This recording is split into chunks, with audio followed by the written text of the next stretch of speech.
Vindictus is a hub-based action MMORPG that utilizes what is arguably some of the best interactive action combat in the genre. This is an MMO that released 11 years ago and to date has retained a loyal player base of active players, continuing to push out content and new characters regularly enough to retain player interest. Now, I enjoy all types of MMOs. I love action combat, I love tab target combat, I love anime aesthetics, Middle Eastern aesthetics, open worlds, hub-based games. If a game is good, then I can have fun in it. Vindictus handles being a hub MMO well. You have a multitude of different town hubs to explore, all with their own seemingly unique NPCs specifically associated with not only the town, but also the story. The narrative is quite prevalent. I think there's more quest text present in this game than I have ever seen in a Korean MMO. Traditionally, Korean titles have a very large focus on three things: gameplay, graphics, and the cash shop. Their game has to look good and their game has to play well.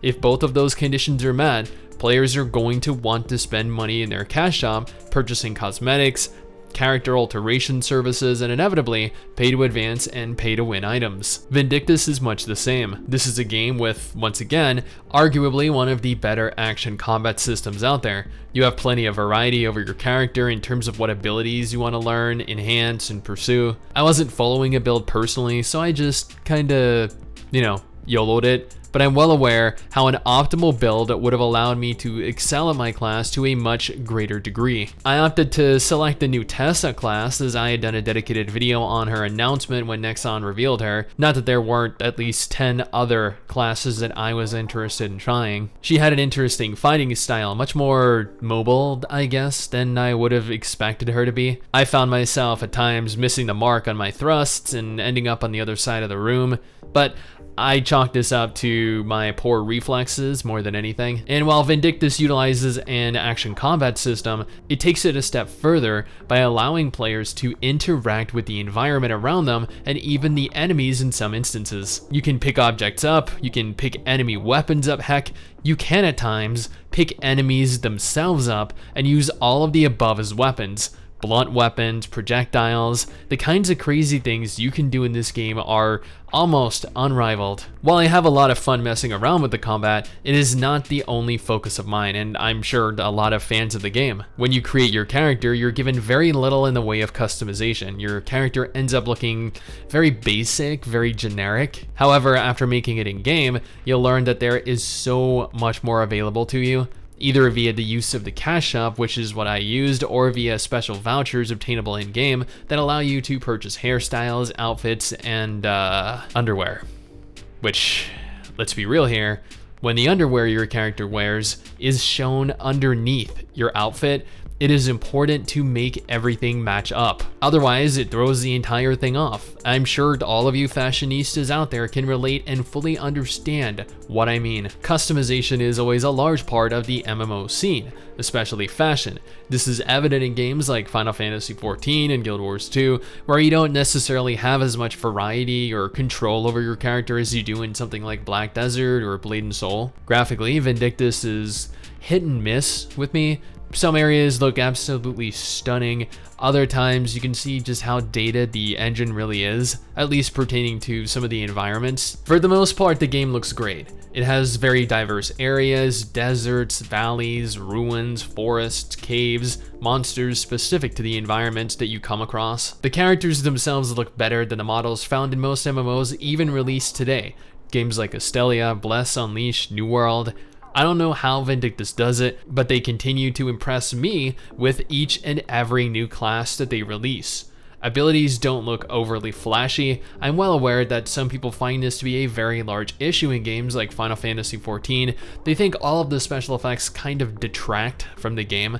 Skills all look and feel relatively believable, they're impactful for the most part. Even the hubs themselves look decent enough, and given that you're probably going to be spending a lot of your time in there queuing for instances to run, they'd better be. Progression is pretty straightforward. For the most part, all you do is follow the narrative. It guides you through leveling, you're provided gear to make leveling easier, and honestly, while this is an MMO built around group play, it is not necessary to reach endgame. Depending on how experienced you are with the game, how casually you want to tackle things and the class you opt to play as, leveling can be pretty quick. By the time I finished recording, I'd hit almost level 80. While definitely not something to boast about, it did take me about 2 weeks of grinding about an hour or so each day to achieve. Much of this was with a friend who I'm not going to say carried me, but admittedly, while Tessa does look incredible, I feel as though she's a little bit weak, so not necessarily carried so much as just aided. Yeah, she aided me in obtaining roughly level 80-ish. Again, this was pretty straightforward, and everything we needed was presented to us, including limited customization vouchers. Most of the game, from what I'd experienced, was relatively easy for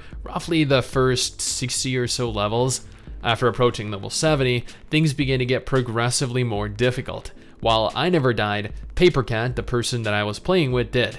More than once. And you know what? That is okay. Not everyone is a professional gamer for a living. But this did add a sense of danger. This level of difficulty made us pay much closer attention to the mechanics during boss encounters. When boss monsters could kill you in a few shots, you knew you had to step up your game. Unfortunately, we never reached max level or made it to endgame, but I feel as though the 15, maybe 16 hours we poured into recording this was plenty to get an accurate gauge of much of the game. I'm well aware raids at endgame are very difficult and subsequently an entirely different experience to what we had during our time playing through it. This game has some of the best action combat in the MMO genre, providing interactive engagement with environments, enemies, and objects. It has absolutely stunning character models and pretty solid graphics overall, given this is 11 years old. There are multiple hubs to move between, limiting the boredom you might otherwise feel sitting in the same area for hours on end. There's an actual narrative. There's plenty of customization, allowing players to create something truly unique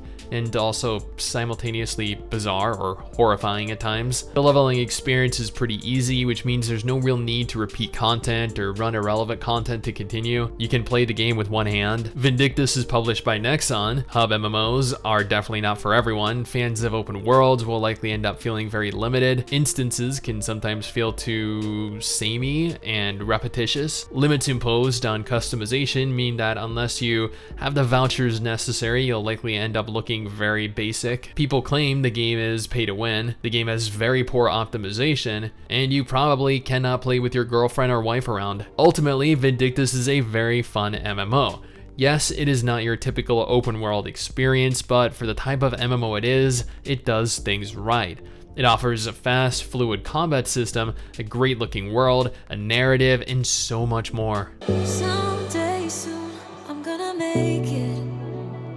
Yeah, all hard work's gonna be worth it. Ooh,